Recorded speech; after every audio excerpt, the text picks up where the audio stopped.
Welcome to Math with Professor V. Here's another improper integral. This week, that's what we're working on. We're going to work on them till we're professional. So, limits of integration go from negative infinity to infinity of 22x e to the negative x dx. So a couple days ago, I did another improper integral that went from negative infinity to infinity. And the way you started off is you split this integral at some constant in between those two values. So usually we choose 0, and the constant has to be within the domain of the integrand, but we're good. So let's go ahead and split this. We'll go negative infinity to 0, 22x e to the negative x dx, plus, and then just pick back up where you left off. So 0 to infinity, 22x e to the negative x dx.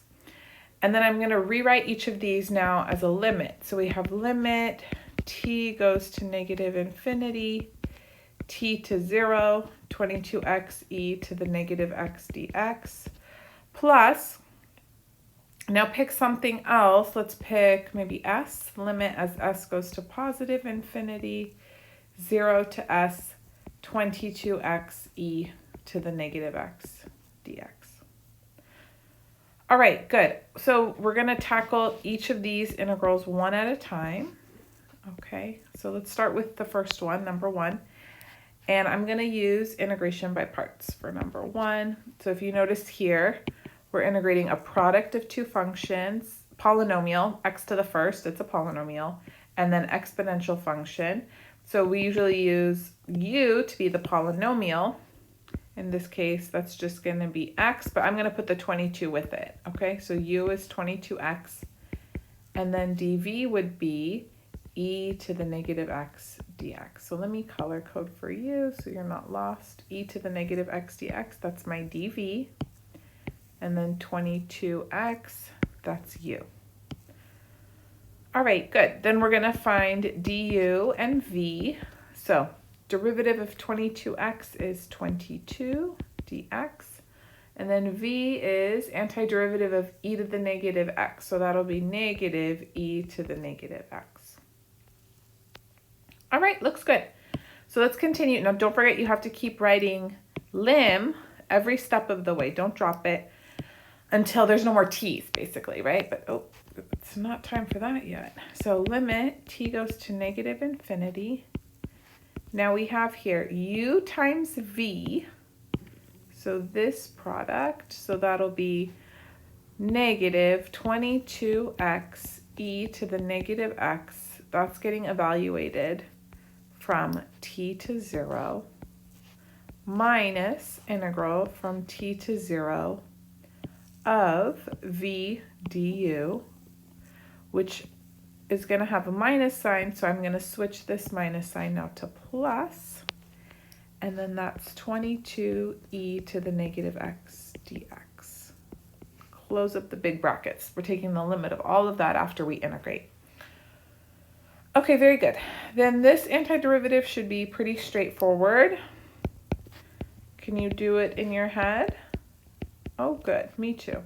So here we'll have negative 22x e to the negative x. I'm not going to write these limits here. I'm going to put them at the very end since I'm going to evaluate this integral right now. So in the next step, I have minus 22e to the negative x. And then everything's going to get evaluated from t to 0. Okay, how are we doing up to here? Pretty good? All right, so let's plug in our limits of integration now. So we have limit t goes to negative infinity. Upper limit is 0, so negative 22 times 0, e to the negative 0, minus 22 e to the negative 0, minus, and then this is negative 22t e to the negative t minus 22 e to the negative t. Very lovely. Okay, before we start trying to evaluate the limit, let's clean up. So limit t goes to negative infinity. This guy's gone, that's just 0. And then we have negative 22 e to the negative 0, so that's just negative 22 times 1. This is going to give me a plus 22t e to the negative t plus 22e to the negative t. All right. Limit time, are you ready? Good. So if t is going to negative infinity, this is just a constant, so it's going to negative 22. And then here, be careful. So t is going to negative infinity. That means negative t is negative infinity. That's going to positive infinity. So e raised to something getting very, very large is going to go to infinity. Times, notice here it's being multiplied by another t. And 22, but who cares about 22? So if t is going to negative infinity, then this term here is negative infinity from the t times positive infinity. That's where e to the negative t is going. Do you know where negative infinity times infinity goes? It goes to negative infinity. So it basically means this is getting very, very large in the negative direction. This is getting very, very large in the positive direction. So everything's getting very, very large. We're in agreement on that. But in the negative direction, the sign stays, okay? So this whole second term is going to negative infinity. All right, now what about this last term here? 22e to the negative t. Well, we just looked at something similar. T is going to negative infinity. So negative infinity, where's that going? Positive infinity. And this time all I have is just e raised to that exponent. So this whole term here is going where? Yes, to positive infinity. And here's where we have a problem. I have 22 minus infinity plus infinity, and that's an indeterminate form. There's 7 indeterminate forms, all right? Just like there's 7 deadly sins. Negative infinity plus infinity is indeterminate. What does that mean? It doesn't mean, oh, it doesn't exist. It doesn't mean anything like that. It means currently, the way it's written, we cannot determine what the limit is, indeterminate. Other limits we can determine. Like if you had negative infinity minus infinity, we can determine that's going to go to negative infinity. Or if you had infinity plus infinity, we can determine that goes to positive infinity. So what's the issue with negative infinity and positive infinity being added together? Well, basically, it depends on kind of like the growth rate of each of these infinities. They're not all the same. And so sometimes this will come out to be 0, or sometimes it'll come out to be positive infinity, or sometimes it'll be 4, or you know what I'm saying? So there is no one set predicted rule when it's in this form, hence it's indeterminate. So all that means is you need to apply some technique, some limit law, some manipulation so that you can determine the limit. You're not done and you don't put DNE. You certainly don't do anything like that. Okay, well, what to do?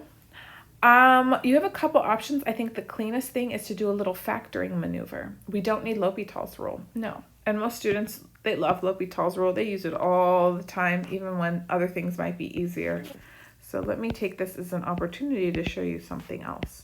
So limit t goes to negative infinity times negative 22 plus, now watch this, I'm going to factor out 22e to the negative t, and I'm going to be left with t plus 1.